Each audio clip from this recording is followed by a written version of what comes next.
Quelques jours du dévoilement du rapport de la commission Galland, l'ancien VP aux technologies de l'information à la SAAQ, Carl Malenfant, défend toujours sa gestion du dossier, même s'il a reçu des préavis de blâme. Devant les médias aujourd'hui, il a livré une longue présentation afin de donner, dit-il, sa version des faits. Le résumé d'Élisabeth Laplante.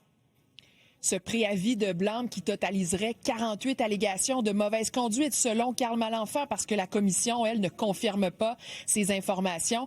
Carl Malenfant, aujourd'hui, a dit en somme qu'il refusait de prendre le blâme. Il réfute toutes ces allégations. Il déplore qu'on l'ait dépeint, dit-il, comme l'homme orchestre, seul responsable de toute cette affaire.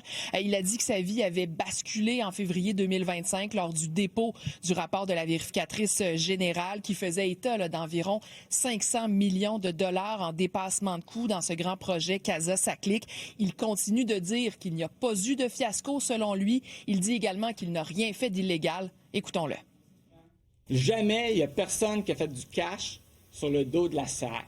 Jamais. Je continue à dire que c'est un fiasco financier qui n'existe pas et qui a été préfabriqué. Il a même évoqué un possible complot. Il dit que Maître Bertrand aurait reçu des courriels d'un lanceur d'alerte qui raconte qu'il y aurait eu une opération finalement visant à tuer son image publique, des courriels auxquels nous n'avons pas eu accès. Écoutons-le à nouveau. En résumé, c'est une tentative de tuer une image publique de quelqu'un pour le neutraliser. Pour moi, avec un recul, c'est l'hypothèse qui explique le mieux ce que j'ai vécu.